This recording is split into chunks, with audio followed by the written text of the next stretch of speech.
রাশিয়ার মাটিতে পা রেখেই যুক্তরাষ্ট্রকে কড়া বার্তা দিয়েছেন ইরানের পররাষ্ট্রমন্ত্রী আব্বাস আরাগচি।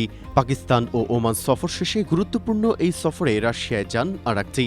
সেন্ট পিটার্সবার্গে অবতরণের পর স্থানীয় সাংবাদিকদের তিনি সফট জানিয়ে দিয়েছেন, ওয়াশিংটনের অতিরিক্ত ও অযৌক্তিক চাহিদার কারণেই মূলত ইসলামাবাদে বহুল প্রতীক্ষিত শান্তি আলোচনা ব্যর্থ হয়েছে।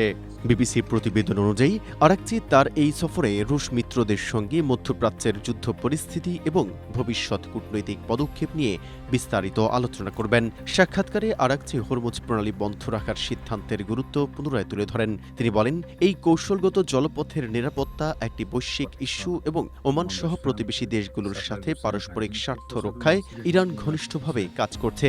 ওমান ও ইরানের মধ্যে এই প্রণালী নিয়ে একটি ভবিষ্যৎ চুক্তির বিষয়েও তিনি ইঙ্গিত দেন। পররাষ্ট্রমন্ত্রী স্পষ্ট করেন যে ইরান আলোচনার জন্য প্রস্তুত থাকলেও যুক্তরাষ্ট্রকে তাদের একতরফা শর্ত চাপিয়ে দেওয়ার মানসিকতা পরিহার করতে হবে। রাশিয়ার এই সফরকে কেন্দ্র করে মধ্যপ্রাচ্য সংকটে মস্কো ও তেহরানের যৌথ কৌশল আরও শক্তিশালী হবে বলে মনে করছেন কূটনৈতিক বিশ্লেষকরা।